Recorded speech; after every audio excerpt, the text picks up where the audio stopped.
Ce qui s'est passé aujourd'hui dans cette salle du tribunal correctionnel de Paris est d'une gravité extrême. Le 25 septembre 2025, une page de l'histoire judiciaire française se tourne.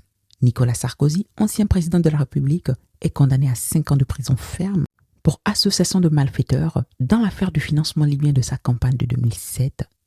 Ce jugement marque un tournant. C'est la première fois qu'un ancien chef d'État français est incarcéré.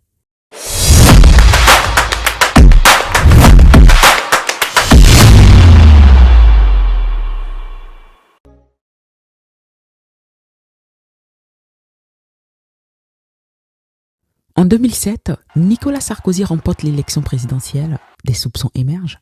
Le dirigeant libyen Mouammar Kadhafi aurait financé sa campagne. Après plusieurs années d'enquête, le tribunal de Paris juge en 2025 que ces financements ont été obtenus via une association de malfaiteurs impliquant des proches de l'ancien président. Les accusations de corruption et de détournement de fonds sont écartées faute de preuves suffisantes.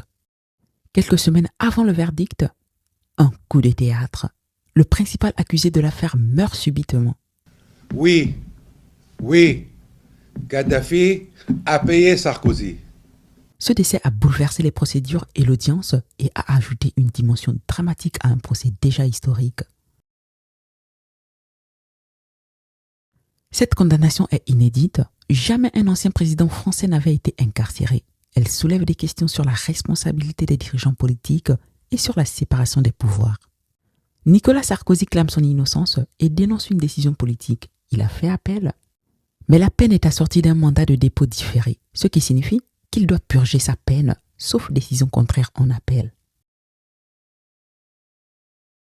En Afrique, et particulièrement au Gabon, la question de la gouvernance et de la justice est également au cœur des préoccupations. Les citoyens s'interrogent sur l'indépendance de la justice et la responsabilité des dirigeants. Cette affaire rappelle l'importance de la transparence et de la responsabilité dans la gestion publique. La condamnation de Nicolas Sarkozy est un événement majeur dans l'histoire politique française. Elle interroge sur la place de l'ancien président dans la République et sur l'équilibre entre pouvoir et justice.